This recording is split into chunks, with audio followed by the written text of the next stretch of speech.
Hey guys, it's Thursday and today we're talking about magical makeup. So I'm going to start with the ancient Egyptians as that's something very familiar to me. The Egyptians were primarily known for using kohl around their eyes, and that is K-O-H-O. It is very common in eyeliner currently. However, when the ancient Egyptians did it, it was a practice which honored both Hathor and Horus, depending on their timelines and where you are in ancient Egypt.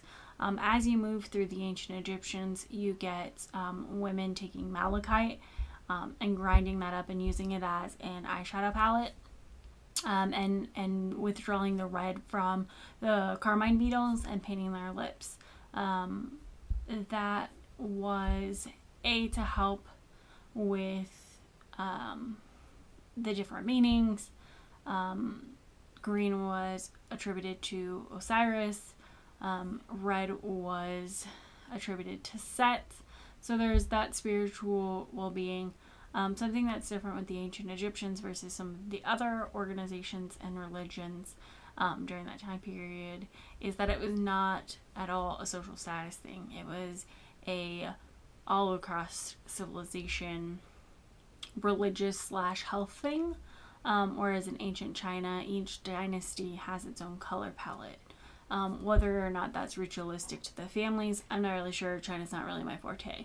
But I know that cleanliness and certain ritualistic wear was very important to the ancient Egyptians. And then as you go into England, and especially the rise of Elizabeth I, even if we don't consider it magical, it did have a connotation as virginal, as celestial, and even though that lead-based paint for her face did end up killing her, that was ritualistic for her and therefore had a almost religious aspect to it to the English people.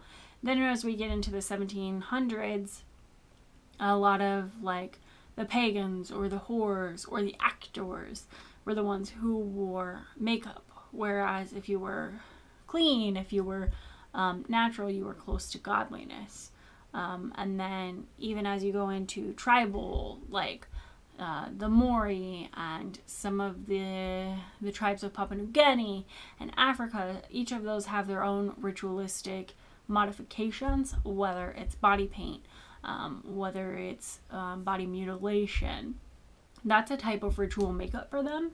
And then as we move to New Age paganism, when we talk about people who do their makeup a certain way or use certain runes or tattoo certain runes.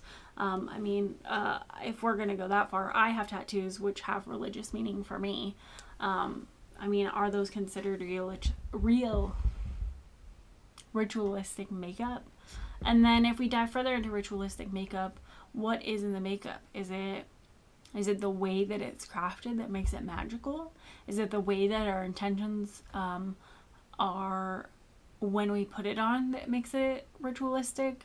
I think in all factors, some type of ritual is in the makeup, even if it's not pagan. I think in the 1950s, women were very ritualistic about their makeup. And it had this magical aspect as to they were good mothers or good housewives by the fact that they were able to upkeep their house and upkeep themselves and upkeep their makeup routine. So that's my tidbit, and I will see you guys on the next conversation here at Starting Out Solitary.